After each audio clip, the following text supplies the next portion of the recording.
नमस्कार दोस्तों, स्वागत है आपका मेरे YouTube चैनल अंग्रेजी अड्डा में। और आज की इस वीडियो में हम कंटिन्यू करेंगे टेंस को। और आज हम सीखने वाले हैं प्रेजेंट कंटिन्यूअस टेंस को, क्योंकि टेंस की हमारी जो प्रीवियस वीडियो थी उसमें हमने डिस्कस किया था, स्टडी किया था प्रेजेंट टेंस का जो पहला एस्पेक्ट है प्रेजेंट इंडेफिनिट टेंस। और उससे पहले की वीडियो में हमने टेंस के बेसिक के बारे में पढ़ा था कि आखिर टेंस है क्या। तो अभी तक आपने मेरी ये दोनों वीडियोस नहीं देखी है तो आप आई बटन पर क्लिक करके पहले आप वो मेरी दोनों वीडियोस देख लें, ताकि आपको टेंस है क्या, उसका बेसिक क्या है वो क्लियर हो जाए। उसके बाद आप मेरी ये वीडियो देखिए, आगे की वीडियोस देखिए, ताकि आपको टेंस समझ आ सके। तो चलिए शुरू करते हैं आज की वीडियो और देखते हैं प्रेजेंट कंटिन्यूअस टेंस। तो देखिए, अगर प्रेजेंट कंटिन्यूअस टेंस की अगर बात करें तो जैसे कि मैंने टेंस के बारे में आपको बताया था कि टेंस होता है टाइम प्लस एक्शन, मतलब जिसमें टाइम की भी बात होती है। टाइम दो होते हैं, प्रेजेंट और पास्ट, और फ्यूचर टाइम नहीं है, फ्यूचर सिर्फ हमारी इमेजिनेशन है। और टाइम प्लस एक्शन मतलब प्रेजेंट समय में आप काम की कोई भी प्रोसेस बताना चाह रहे हो कि अगर कोई काम चल रहा है मतलब कंटिन्यूअस प्रोसेस में है तो हो जाएगा प्रेजेंट कंटिन्यूअस। ठीक है, प्रेजेंट कंटिन्यूअस। जैसे मैं पढ़ा रहा हूं तो यहाँ पे मैं पढ़ा रहा हूं, हमें पता है मैं प्रेजेंट की बात कर रहा हूं, टाइम प्रेजेंट है और काम कौन सा पढ़ाना, तो पढ़ाना की प्रोसेस देख लो, मैं पढ़ा रहा हूं जिसका मतलब पढ़ाने का काम कंटिन्यूअस प्रोसेस में है। एक्शन की 3 प्रोसेस होती है, जो मैंने टेंस की जो बेसिक क्लास थी, जो बेसिक वीडियो थी, उसमें मैंने ये सारी चीजें क्लियर करी है। तो इसका मतलब प्रेजेंट में कोई ऐसा एक्शन जो कि गोइंग ऑन है, जो कि कंटिन्यूअस प्रोसेस में है, वो क्या है, प्रेजेंट कॉन्टिन्यूअस टेंस होता है। फिर भी देखो इसकी जो डेफिनेशन अपने कर लेते हैं प्रेजेंट कंटिन्यूअस टेंस की। तो लिखिए प्रेजेंट कंटिन्यूअस टेंस के बारे में। Present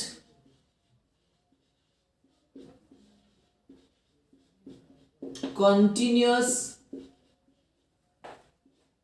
tense is used to express। Present continuous tense use किया जाता है एक्सप्रेस करने के लिए। देखो किन एक्शंस को एक्सप्रेस करने के लिए प्रेजेंट कंटिन्यूअस टेंस का यूज किया जाता है। तो सबसे पहले an action that is happening right now, that is happening right now, या फिर at the time of speaking, at the time of speaking। तो इसका मतलब क्या हुआ, ऐसा एक्शन जो कि हैपनिंग मतलब हो रहा है, राइट नाउ मतलब अब। जैसे मैं पढ़ा रहा हूं तो पढ़ाने का एक्शन हो रहा है राइट नाउ। पंखा चल रहा है तो पंखा चलने का काम हो रहा है कंटिन्यूअस प्रोसेस में, कब, राइट नाउ। या फिर कोई action happening at the time of speaking, an action that is happening at the time of speaking, मतलब जब अपने बोल रहे हैं तब कोई एक्शन हो रहा है। जैसे मैंने कहा मैं पढ़ा रहा हूं तो जब मैं बोल रहा हूं तब पढ़ा रहा हूं। वह बैठा हुआ है तो मतलब जब मैंने बोला वह बैठा हुआ है, तो इसका मतलब जब मैंने बोला तब वो बैठा हुआ है, बैठने वाला काम कंटिन्यूअस प्रोसेस में। तो एक ऐसा एक्शन जो अपने बोलते समय हो रहा हो, ठीक है, या फिर राइट नाउ जो हो रहा हो, वो क्या होता है, प्रेजेंट कंटिन्यूअस टेंस होता है। एक तो ये एक्शन हो गया जो हमें प्रेजेंट कंटिन्यूअस टेंस में हम बताते हैं। एक और देखिए दूसरा, an action that is not happening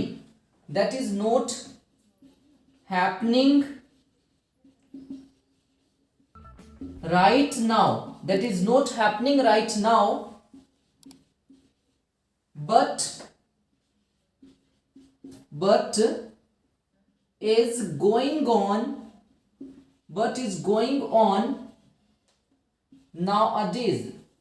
going on nowadays, मतलब आजकल। अब इस सेकंड पॉइंट का मतलब क्या हुआ, ऐसा एक्शन जो कि राइट नाउ तो नहीं हो रहा है लेकिन आजकल हो रहा है। जैसे मान लो इसको इस तरीके समझो, आपका कोई फ्रेंड आपको मिला, आपने उससे पूछा और भाई क्या चल रहा है, तो उसने कहा कि आजकल ना मैं प्राइवेट स्कूल में पढ़ा रहा हूं। मतलब जब वो आपसे बात कर रहा था तब तो नहीं पढ़ा रहा था, लेकिन उसने कहा कि आजकल मैं प्राइवेट स्कूल में पढ़ा रहा हूं, तो इसको भी किस में बोला जाएगा, प्रेजेंट कंटिन्यूअस टेंस। मतलब कोई ऐसा एक्शन जो at the time of speaking चल रहा है, पर्टिकुलर पॉइंट पे कोई काम हो रहा है। जैसे मैंने पूछा कि तुम क्या कर रहे हो, तो उस पॉइंट पे तो आपने कहा कि मैं पढ़ रहा हूं, तो मतलब ये क्या हो गया, प्रेजेंट कंटिन्यूअस टेंस हो गया। बोलते टाइम एक पॉइंट पर क्या काम हो रहा है, वो प्रेजेंट कंटिन्यूअस टेंस। या फिर जैसे आपका फ्रेंड आपसे मिला, उससे आपने पूछा कि और भाई क्या चल रहा है, उसने कहा कि कुछ नहीं, बस कोचिंग क्लासेस ज्वाइन कर रखी है, एग्जाम की प्रिपरेशंस कर रहा हूँ, तैयारियां कर रहा हूँ, एग्जाम की तैयारी कर रहा हूँ। तो एग्जाम की तैयारी कर रहा हूँ मतलब जब वो आपसे मिला तब तो नहीं कर रहा था ना, मतलब वो कह रहा है कि आजकल एग्जाम की तैयारी कर रहा हूँ, तो एग्जाम की तैयारी कर रहा हूँ इसको भी प्रेजेंट कंटिन्यूअस टेंस में लिखा जाएगा, क्योंकि एक ऐसा एक्शन जो कि राइट नाउ तो नहीं हो रहा है, that is not happening right now but going on nowadays these days, जो इन दिनों चल रहा है, ठीक है। और देखो प्रेजेंट कंटिन्यूअस टेंस का यूज हम किन एक्शंस को एक्सप्रेस करने के लिए करते हैं। एक इसका यूज होता है an action that will happen in near future, that will happen in near future। और देखो ऐसा एक्शन जो कि नियर फ्यूचर में होगा, मतलब आगे आने वाले समय में होने वाला है। अब किस प्रकार के काम, देखो जो काम हमने फ्यूचर में करना है वो तो फ्यूचर में लिखा जाना चाहिए, लेकिन कौन से काम को जो आगे हमने फ्यूचर में करना है फिर भी उसको फ्यूचर कंटिन्यूअस टेंस में लिखते हैं। देखो दो प्रकार के काम होते हैं फ्यूचर में, एक तो होते हैं ऐसे काम जो कि फिक्स नहीं होते हैं, जो सिर्फ अपनी इमेजिनेशन होती है, और एक होते हैं फिक्स। तो फ्यूचर टेंस नहीं है, जो काम फ्यूचर में फिक्स है जो आपने करनी है वो आपको प्रेजेंट में लिखने पड़ेंगे, ठीक है। बाकी जो काम फिक्स नहीं है, जैसे मान लो मैंने कहा कि मैं कल मार्केट जाऊंगा, ये मेरी इमेजिनेशन है, हो सकता है पर्सनल मेरा काम है, हो सकता ना भी जाऊं, ये तो फ्यूचर सिंपल में लिखा जाएगा। लेकिन अगर हमने कहा कि प्रधानमंत्री अगले महीने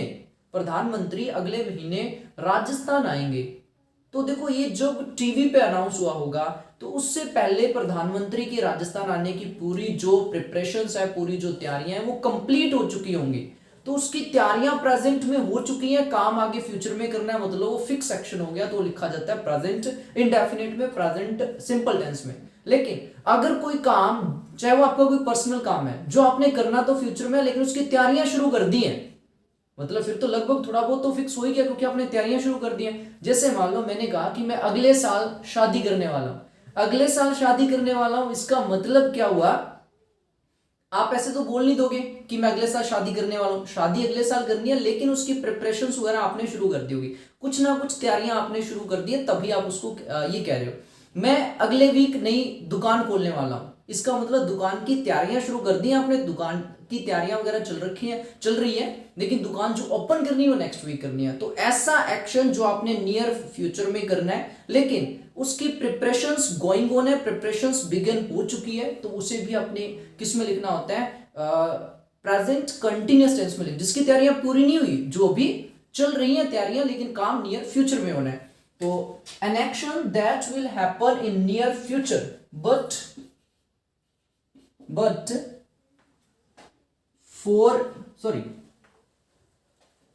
an action that will happen in near future for which, और जिस एक्शन के लिए preparations have been begun,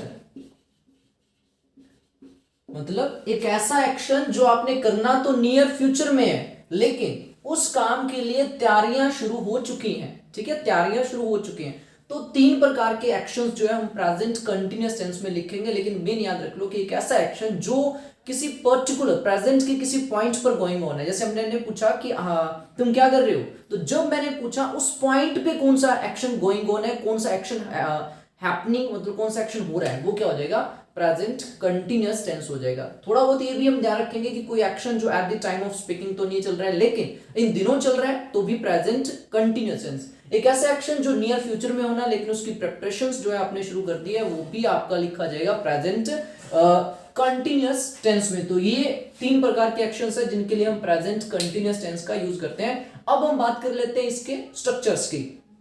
तो स्ट्रक्चर्स में देखिए जो इसके बेसिक स्ट्रक्चर की अगर हम बात करें, प्रेजेंट कंटिन्यूअस टेंस के बेसिक स्ट्रक्चर की हम बात करते हैं, जो लगभग आपको पता होगा कि इसका बेसिक स्ट्रक्चर क्या होता है। तो बेसिक स्ट्रक्चर में देखिए इसके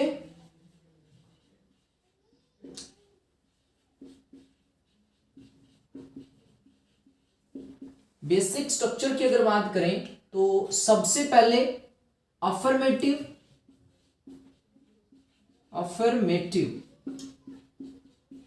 देखो हम टेंस में अफर्मेटिव, नेगेटिव, जो असर्टिव सेंटेंस के पार्ट होते हैं वो करते हैं, और एक हम इंटरोगेटिव का स्ट्रक्चर करते हैं। अफर्मेटिव में यहाँ क्या रहेगा, सकारात्मक वाक्य में सब्जेक्ट आएगा सबसे पहले, उसके बाद एक्सिलरी वर्ब, हेल्पिंग वर्ब आएगी, कौन सी, बी की फर्स्ट फॉर्म कौन सी होती है, इज एम आर। उसके बाद हमें क्या करना है, वर्ब की फर्स्ट फॉर्म प्लस आईएनजी, ये क्या होती है, कॉन्टिन्यूअस फॉर्म, क्योंकि कॉन्टिन्यूअस टेंस की बात कर रहे हैं तो कॉन्टिन्यूअस फॉर्म यूज करनी होगी। इज एम आर बी की फर्स्ट फॉर्म है, ये प्रेजेंट शो करेगी, ये कॉन्टिन्यूअस शो करेगी, तो हो जाएगा प्रेजेंट कॉन्टिन्यूअस। ठीक है, अगर ये आपको टेंस की आइडेंटिफिकेशन नहीं पता है तो आप मेरी जो बेसिक क्लास थी टेंस की फर्स्ट वीडियो जो थी वो जरूर देखिए, आपको क्लियर हो जाएगा। आप सेंटेंस देख के बता सकते हो कि ये सेंटेंस किस टेंस का है। उसके बाद जो अपने अदर वर्ड बच जाएंगे वो इसके बाद लगा दीजिए। अब इतना सा बेसिक आपको पता है इज एम आर का कॉन्सेप्ट। फर्स्ट फॉर्म है तो फर्स्ट फॉर्म आपकी दो प्रकार की होती है, फर्स्ट फॉर्म सिंगुलर भी होती है, फर्स्ट फॉर्म प्लूरल भी होती है। तो ये सारे फर्स्ट फॉर्म है बी की, तो एक फर्स्ट, जैसे इज फर्स्ट फॉर्म सिंगुलर है, आर फर्स्ट फॉर्म प्लूरल है, तो सिंगुलर सब्जेक्ट के साथ इज लगाएंगे, प्लूरल सब्जेक्ट के साथ आर लगाएंगे, एम सिर्फ आई के साथ आता है। अब ये आई क्या होता है, आई मतलब मैं, तो देखो मैं सिंगुलर हूं तो सिंगुलर के लिए तो इज आता है, एम अलग से क्यों बना दिया, आई सिंगुलर था तो इसके लिए एम इज लग जाना चाहिए था। तो ये कॉन्सेप्ट में बता दूं थोड़ा कि एम जो है वो आई के साथ ही क्यों लगता है। अपने इस तरीके से याद नहीं करेंगे कि आई प्रेजेंट में प्लूरल हो जाता है जी, पास्ट में सिंगुलर हो जाता है, ऐसा कुछ नहीं होता। इसका कॉन्सेप्ट देखिए, देखो आई के साथ एम ही क्यों लगता है, या आई सिंगुलर होते हुए भी प्रेजेंट में अपने आई के साथ जो लगा रहे हैं, जबकि आई के साथ डज लगना चाहिए, क्यों नहीं लगता, आई प्रेजेंट में प्लूरल क्यों कह दिया जाता है।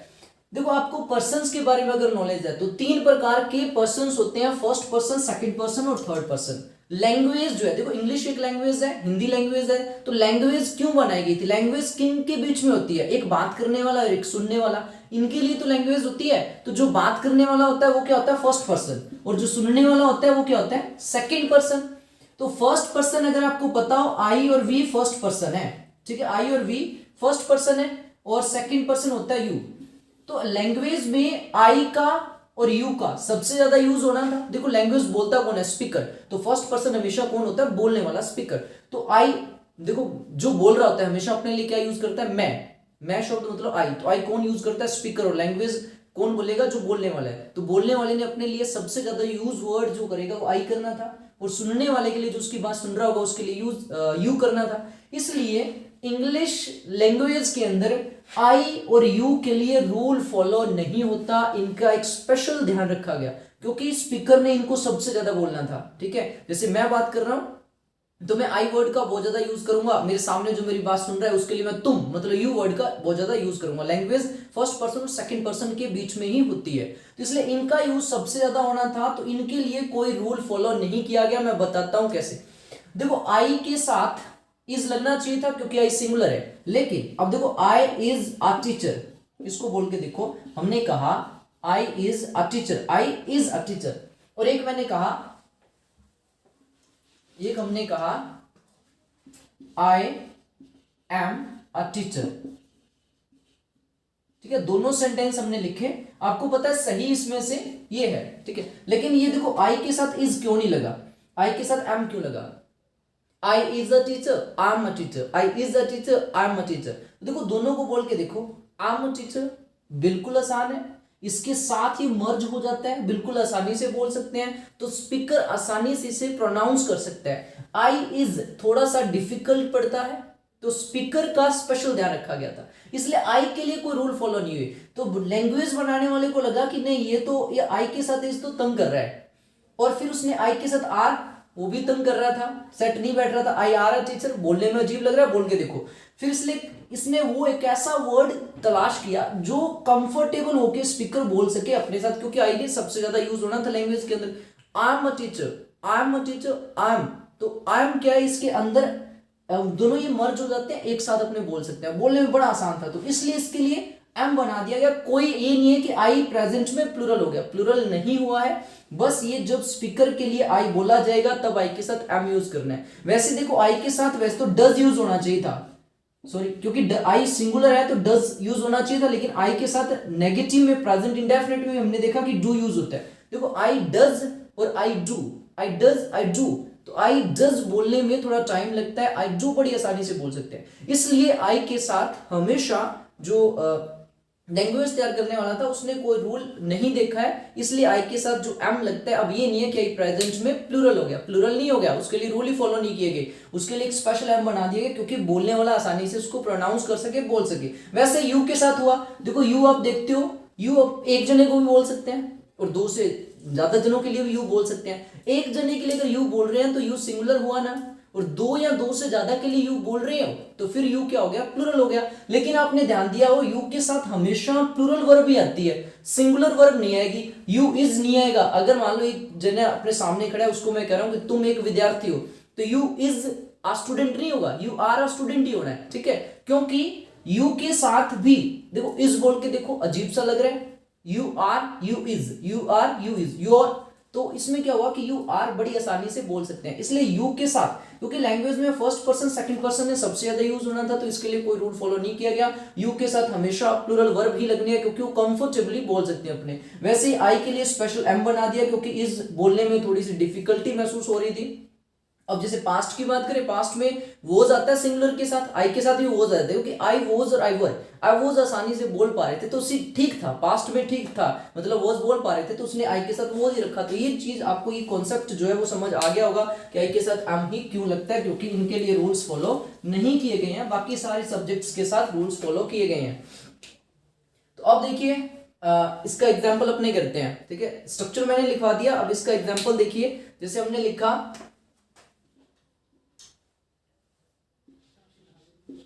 मैं इन दिनों एक प्राइवेट स्कूल में पढ़ा रहा हूं, ठीक है। अब देखो क्या हुआ कि मैं जा रहा था, रास्ते में मेरा कोई फ्रेंड मिल गया, उसने पूछा और भाई क्या कर रहा है, तो मैंने कहा कि मैं आजकल एक प्राइवेट स्कूल में पढ़ा रहा हूँ। मतलब जब वो मेरे से बात कर रहा है तब मैं प्राइवेट नहीं पढ़ा रहा हूँ, ठीक है, तब तो मैं नहीं पढ़ा रहा हूँ, लेकिन मैंने कहा कि आजकल पढ़ा रहा हूँ। तो आजकल भी कोई अगर एक्शन जो at the time of speaking तो नहीं हो रहा लेकिन आजकल हो रहा है, तो भी उसे किस में लिखा जाएगा, प्रेजेंट कंटीन्यूअस टेंस में। तो प्रेजेंट कंटीन्यूअस टेंस में तो इसको कैसे लिखेंगे, प्रेजेंट कंटीन्यूअस टेंस का आपको पता है सबसे पहले सब्जेक्ट आई के साथ आपको पता है ना इज लगेगा ना आर लगेगा। वैसे तो इज लगना चाहिए था लेकिन इज कंफर्टेबली स्पीकर बोल नहीं पा रहा था, इसलिए उसके लिए एम बना दिया गया, एम। उसके बाद वर्ब की फर्स्ट फॉर्म पढ़ाना मतलब टीच, तो टीच के साथ आईएनजी लगा दो, teaching, I am teaching in a private school these days, मतलब इन दिनों मैं एक प्राइवेट स्कूल में पढ़ा रहा हूं। कुछ और अगर एग्जांपल्स की अपने बात करें, जैसे हमने कहा कि पंखा चल रहा है तो क्या हो जाएगा, फैन इज रनिंग, पंखा चल रहा है। मतलब जब मैं अब खड़ा हूं, मान लो पंखा चल रहा है ऊपर, ठीक है, पंखा चल रहा है, तो मैंने कहा कि पंखा चल रहा है, मतलब जब मैं बोल रहा हूं तब पंखा के चलने वाला जो काम है वो कंटिन्यूअसली हो रहा है। तो फैन इज, फैन सिंगुलर है तो इज, ठीक है ना। अब एम नहीं लगेगा ना आर लगेगा क्योंकि फैन सिंगुलर है, तो चलना के लिए क्या हो जाएगा, running, run plus ING, running हो गया, फैन इज रनिंग। और देखो मैंने कहा कि जैसे मैं आज दोपहर को फिल्म देखने जाने वाला हूं, मैं आज दोपहर को फिल्म देखने जाने वाला हूं। इसका मतलब मैंने जाना कब है, दोपहर को जाना तो मैंने है दोपहर को। मान लो अगर टिकट्स वगैरह ले रखी है तो मेरी प्लानिंग्स है। हिंदी में भी आप देखो फिर कंटिन्यूस फॉर्म में बोलोगे, आप ये बोलोगे आज दोपहर को मैं जा रहा हूँ सिनेमा देखने जा रहा हूँ, फिल्म देखने जा रहा हूँ। तो अगर क्योंकि आपने प्लानिंग्स कर रखी है तो फिर काम तो चाहे आपने नियर फ्यूचर में करना है, लेकिन उसकी प्लानिंग्स आपने थोड़ी बहुत कर ली है, टिकट्स वगैरह ले रखी है, तो उसका मतलब प्रिपरेशंस चल रही है। या फिर वो आपने कहा कि मैं अगले साल या फिर मैं अगले वीक एक दुकान खोलने वाला हूँ, तो अगले वीक दुकान खोलने वाला हूँ, इसका मतलब प्रिपरेशंस आपकी शुरू हो चुकी है। दुकान से आपने अगले वीक खोलनी है तो नियर फ्यूचर में ये काम होने वाला है। इसको भी अपने प्रेजेंट कंटिन्यूअस टेंस में लिख देंगे। कैसे लिखेंगे? I am going to open a shop next week, ठीक है। या आई एम गोइंग टू, देखो गोइंग टू का यूज कंटिन्यूअस फॉर्म में ही है, लेकिन गोइंग टू का मतलब वहां पे अपने यूज करते हैं जब अपने कोई काम नियर फ्यूचर में करने वाले होते हैं, ठीक है। तो इस तरीके से प्रेजेंट कंटिन्यूअस टेंस का अफर्मेटिव हमने कर लिया। अब हम करते हैं इसका नेगेटिव। देखो नेगेटिव इज़-एम-आर के बाद नोट लगा दो, हेल्पिंग वर्ब के साथ नोट लगाने से नेगेटिव बन जाता है। तो अपने इसका नेगेटिव करते हैं।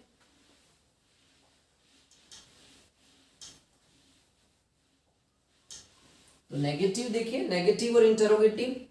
तो नेगेटिव में देखिए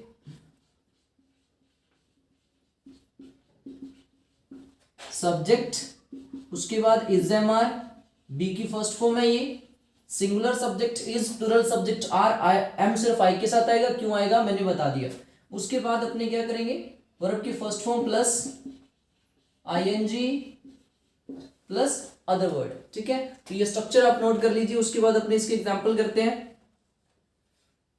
जैसे मान लो हमने कहा मैं टीवी नहीं देख रहा हूं। ये देखो मैं टीवी नहीं देख रहा हूं। अगर आपने ये बोला, देखो कोई आपकी जैसे घर पे किसी ने पूछा आप टीवी देख रहे, आप जैसे आप ये जाना जाता है कोई आप पढ़ रहे हो या नहीं पढ़ रहे हो, तो आप किसी को बता रहे हो नहीं मैं टीवी नहीं देख रहा हूँ। या फिर किसी ने पूछा कि तुम टीवी देख रहे हो, आपने कहा नहीं मैं टीवी नहीं देख रहा हूँ। मतलब जब उसने पूछा इस पॉइंट पर ये काम नहीं हो रहा है। अगर हो रहा होता तो भी प्रेजेंट कंटिन्यूअस टेंस है। अगर आप कह रहे हो कि जब आपने पूछा इस पॉइंट पे ये काम नहीं हो रहा है तो उसका नेगेटिव हो गया। तो क्या हो जाएगा? सबसे पहले आप सब्जेक्ट लगाओ। सब्जेक्ट आई है, आई के साथ इज लगेगा, ना आर लगेगा, आम लगेगा। आम वो देखना मतलब वॉच हो जाएगा। I am watching TV, sorry I am not watching TV, ठीक है। I am not watching TV, ये हो जाएगा।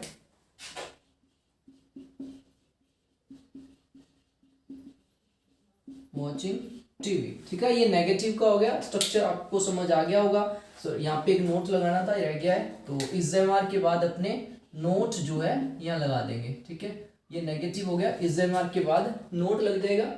उसके बाद अगर इंटरोगेटिव की बात करें, इंटरोगेटिव में क्या करना है? जो भी हेल्पिंग वर्ब है सब्जेक्ट से पहले आ जाती है। तो उसके बाद अब इंटरोगेटिव का स्ट्रक्चर देख लीजिए। इंटरोगेटिव में क्या रहेगा इसका स्ट्रक्चर? तो इंटरोगेटिव में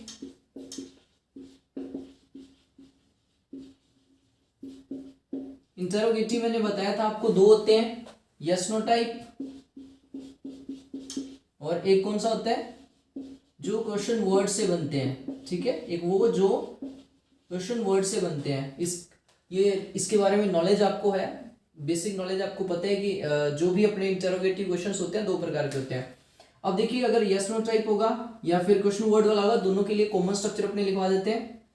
तो स्ट्रक्चर इसका रहेगा, अगर कोई क्वेश्चन वर्ड आ रहा है, अगर कोई क्वेश्चन वर्ड आ रहा है तो वो आप लगा दोगे। नहीं आ रहा, यस नो टाइप है तो फिर नहीं लगाएंगे, डायरेक्ट वो हेल्पिंग वर्ब से ही बन जाएगा। हेल्पिंग वर्ब यहाँ पे क्या आती है? इज़-एम-आर, यहाँ आ जाएगा सब्जेक्ट वर्ब की first form plus ING plus other word sign of interrogation. तो ये आपका स्ट्रक्चर हो गया इंटरोगेटिव सेंटेंस का। जैसे मान लो हमसे किसी ने कहा कि तुम मेरे कमरे में क्या कर रहे हो? तुम मेरे कमरे में क्या कर रहे हो? तुम मेरे कमरे में क्या कर रहे हो? इसका मतलब जब उसने पूछा इस पॉइंट पर कौन सा काम कंटिन्यूअसली हो रहा है, तो ये उसके बारे में क्वेश्चन किया जा रहा है कि इस पॉइंट पे कौन सा काम चल रहा है, इस बारे में क्वेश्चन किया जा रहा है। तो मतलब प्रेजेंट कंटीन्यूअस टेंस का ये इंटरोगेटिव हो गया। इंटरोगेटिव में देखो तुम मेरे कमरे में क्या कर रहे हो, इसका आंसर हाँ या ना में तो नहीं आएगा, इसका मतलब अब ये क्वेश्चन वर्ड वाला हो गया। तो क्वेश्चन वर्ड इसमें क्या है, व्हाट। ठीक है, क्वेश्चन वर्ड कौन सा है, व्हाट। उसके बाद क्या लगा दो, इज एम आर। सब्जेक्ट कौन है, तुम मतलब यू आपको बताया कि चाहे हम एक जने के लिए बोल रहे हैं तो भी एक जने के लिए बोल रहे हैं तो सिंगुलर, लेकिन वर्ब हमेशा प्लुरल ही लेगा, मतलब आर। What are you.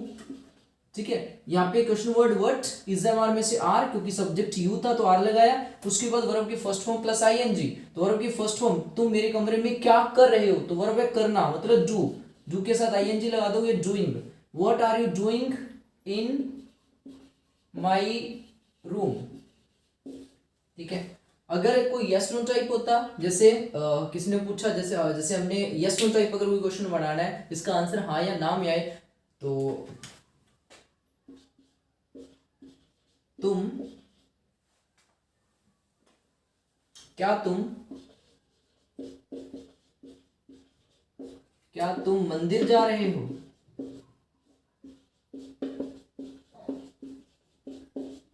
क्या तुम मंदिर जा रहे हो, मतलब यहाँ पर भी देखो जाने वाला काम कॉन्टिन्यूअस है, उसके बारे में क्वेश्चन किया जा रहा है, इंटरोगेटिव हो गया। क्या तुम मंदिर जा रहे हो, देखो अगर वो जा रहा है तो हाँ बोलेगा, नहीं जा रहा है तो ना बोलेगा, इसका मतलब यस नो टाइप है। लेकिन हाँ प्रेजेंट कंटिन्यूअस टेंस का है, तो यस नो टाइप है, तो हमें क्वेश्चन वर्ड नहीं लगाना है, सिर्फ इज एम आर से बन जाएगा, हेल्पिंग वर्ब से। क्या तुम मंदिर जा रहे हो, सब्जेक्ट फिर यू है, इसका मतलब क्या हो जाएगा, आर यू। जाना मतलब go plus ING, continuous form going. Are you going to temple, are you going to temple, sign of interrogation। तो आई होप आपको प्रेजेंट कंटिन्यूअस टेंस का जो कॉन्सेप्ट है वो समझ आ गया होगा। अगली क्लास में हम देखेंगे प्रेजेंट परफेक्ट टेंस के जो यूजेस है, प्रेजेंट परफेक्ट टेंस क्या होता है। और मेरी टेंस की जो पहली वीडियोस है प्रेजेंट इंडेफिनिट की टेंस की जो बेसिक क्लास है वो आप जरूर देख लीजिए, ताकि आगे आपको टेंस में कोई दिक्कत ना आए। टेंस का बेसिक जो है वो आप समझ लीजिए कि आखिर टेंस होता क्या है। तो इसके साथ ही आपने अभी तक अगर मेरा चैनल अंग्रेजी अड्डा सब्सक्राइब नहीं किया है तो प्लीज़ सबसे पहले मेरा जो चैनल है सब्सक्राइब कर लें, और साथ ही साथ वीडियो को लाइक कर दें और शेयर कर दें। और इसी प्रकार की जो वीडियोज़ हैं आपको लगातार मेरे इस चैनल पर मिलती रहेंगी। और 10th RBSC English grammar writing की जो नोट्स है अवेलेबल है, जिसका लिंक मैं वीडियो के डिस्क्रिप्शन में दे दूंगा, तो वहां से आप मेरे जो नोट्स है वो भी ले सकते हो, PDF प्रिंट जो है उसका आप ले सकते हो। तो ठीक है, मिलते हैं नेक्स्ट वीडियो में।